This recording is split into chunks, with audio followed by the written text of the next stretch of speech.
माना कि ये 2025 है साहब, फिर भी आज भी कई लोगों की जानें जात पात को लेकर चली जाती हैं। कई लोगों की जानें प्यार में चली जाती हैं, लेकिन प्यार की सच्ची मिसाल बहुत कम देखी जाती है। और आज की जो ये खबर है, ये इसी से जुड़ी हुई है।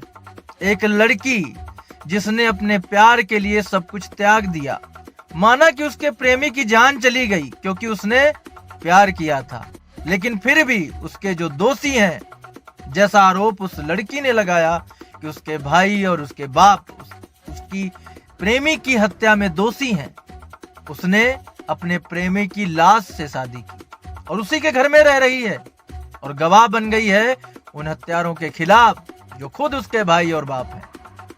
यह दर्दनाक कहानी आप जब आज जानेंगे तो आपको यह समझ में आएगा कि आज भी यह समाज जात पात से ऊपर उठ नहीं पाया है। दूसरों की बात होती है तो लोग बड़ी बड़ी बातें जरूर कर लेते हैं, लेकिन जब अपने परिवार पर कोई बात आती है तो वो फिर उसी दुनिया में चले जाते हैं जहां जात पात और ये सब माना जाता है। लड़की रोते हुए बता रही है कि मैं और सक्षम 3 साल से रिश्ते में थे। सक्षम दूसरी जाति का था, इसलिए मेरे पापा को हमारा रिश्ता पसंद नहीं था। वो मुझसे कहते थे कोई भी दूसरा लड़का बताओ, उससे तुम्हारी शादी करवा देंगे, लेकिन इससे नहीं होने देंगे। पापा और मेरे भाइयों ने सक्षम को कई बार धमकी दी थी। आखिरकार उसकी जान ले ली। 19 साल की आंचल मां मिटकर ये बात बताते हुए रोने लगती है। महाराष्ट्र के नांदेड़ में रहने वाली आंचल अनुसूचित जाति से आने वाले सक्षम से प्यार करती थी। आरोप है कि 27 नवंबर को आंचल के पिता और भाइयों ने सक्षम की गोली मारकर हत्या कर दी, फिर पत्थर से कुचलकर उसकी जान ले ली। इसके बाद आंचल ने सक्षम की डेड बॉडी से शादी की और अभी उसी के घर में रह रही है। शादी का एक वीडियो भी वायरल हुआ है। ये कम्युनिटी स्पेशल बैकवर्ड क्लास में आती है। सक्षम का परिवार बौद्ध धर्म को मानता है। आंचल जिस कमरे में मिली वहां दीवार पर डॉक्टर अंबेडकर की फोटो लगी है। आंचल ने दावा किया कि सक्षम धर्म बदलने के लिए तैयार था ताकि दोनों की शादी हो सके। आंचल बताती है कि 27 नवंबर की शाम में घर पर थी। फैमिली ने मुझे बताया कि मेरे भाइयों का सक्षम से झगड़ा हो गया है। सक्षम को टांके आए हैं। इसके बाद मुझे घर से दूर ले गए। रात में पुलिस आई और पापा को पकड़ ले गई। मुझे शाम से ही लग रहा था कि कुछ गलत हुआ है। मैंने देखा कि पुलिस ने पापा को हथकड़ी लगा दी है, तब मुझे यकीन हो गया कि सक्षम के साथ कुछ गलत हो गया है। मैंने सुबह अखबार पढ़ा तो पता चला कि सक्षम अब इस दुनिया में नहीं रहा। आंचल के पिता गजानन ने लव मैरिज की थी। उसकी वाइफ जयश्री राजपूत है। वो पहले से शादीशुदा थी। साहिल उसके पहले पति का बेटा है। आंचल और नाबालिग बेटा गजानन के हैं।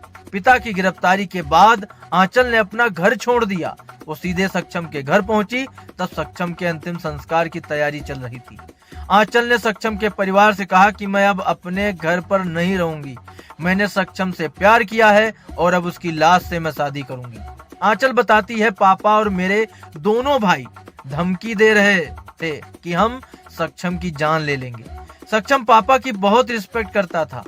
भाई उसके अच्छे दोस्त थे। सभी ने मिलकर उसे फुसलाया, फिर नशा करवा कर मार दिया। उसे 3 गोलियां मारी गईं, फिर सिर कुचल दिया गया। सक्षम और आंचल के परिवार एक दूसरे को जानते थे। एक पुराना वीडियो भी है जिसमें सक्षम आंचल के पिता गजानन के साथ डांस करता दिख रहा है। सक्षम आंचल के घर आता जाता था, वहीं आंचल सक्षम के घर जाती थी। इसी दौरान दोनों में प्यार हुआ। आंचल के पिता गजानन को इसकी खबर लगी तो वो भड़क गए। आंचल के मुताबिक उन्होंने कई बार धमकियां भी दी।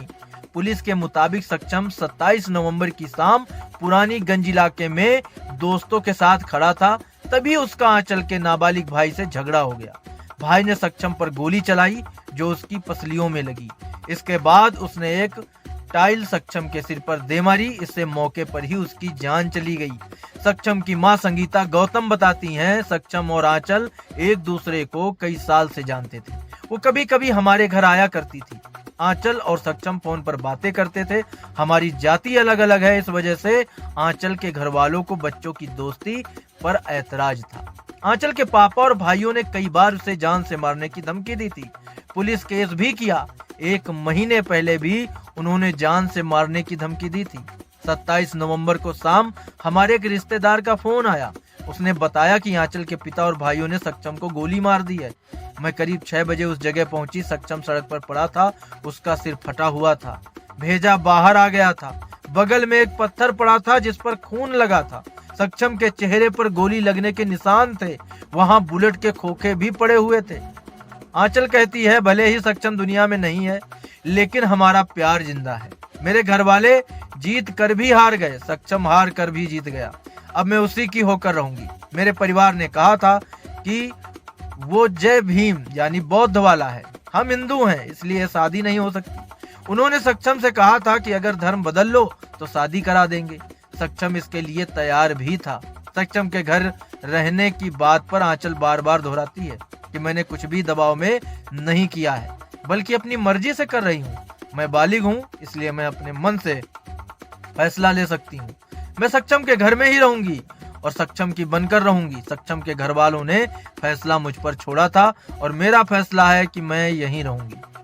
आंचल आगे बताती है कि 27 नवंबर की सुबह मेरा छोटा भाई मुझे लेकर इतवारा पुलिस स्टेशन गया था। उसने मुझसे कहा कि मैं सक्षम पर झूठा केस करवा दूं। आंचल आरोप लगाती है कि पुलिस वालों ने भाई को भड़काया कि तेरी बहन से जो प्यार करता है उसे मार कर यहाँ आना। तब से उसने ठान लिया कि वो सक्षम को मारेगा। भाई ने कहा, ठीक है, आज रात तक मैं उसे मार कर यहाँ आऊंगा।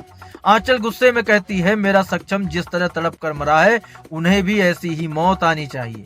आंचल कहती है, मेरे परिवार ने मुझसे और सक्षम को भरोसा दिलाया था कि हमारी शादी करवा देंगे। हम 3 साल तक साथ रहे। मेरे भाइयों ने कहा था कि हमारी शादी करवा देंगे, उन्होंने हमें धोखा दिया।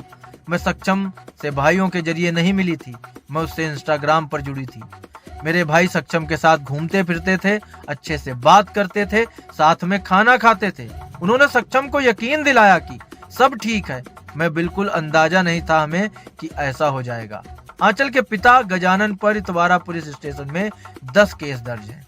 भाई सहित भाई साहिल पर 4 और नाबालिग भाई पर भी 2 केस दर्ज हैं।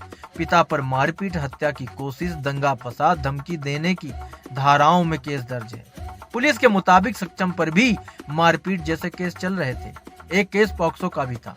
वो कुछ दिन पहले जेल से बाहर आया था। पुलिस सोर्स के मुताबिक पॉक्सो का केस आंचल के परिवार वालों ने ही दर्ज कराया था।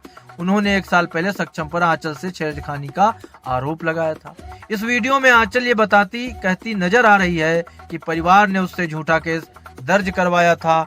बालिग होने के बाद उसने ये केस खत्म करवा दिया।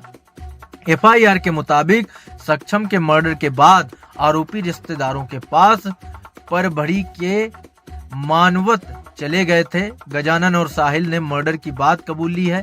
पुलिस ने इस मामले में 6 लोगों को आरोपी बनाया है। 2 आरोपी अभी भी फरार हैं। इनमें आंचल की मां जयश्री ठाकुर, पिता गजानन, भाई साहिल, नाबालिग भाई के अलावा रिश्तेदार सोमेश और वेदांत शामिल हैं। सभी को अरेस्ट कर लिया गया है। नांदेड़ के डिप्टी SP प्रशांत सिंधे बताते हैं, मर्डर केस की जांच तमाम पहलुओं से की जा रही है।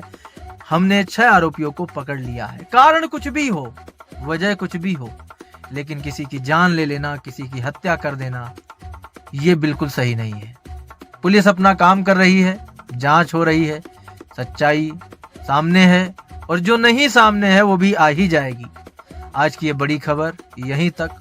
मिलते हैं आपसे अगली खबर के साथ। तब तक आप देखते रहिए इम्पैक्ट भारत टीवी।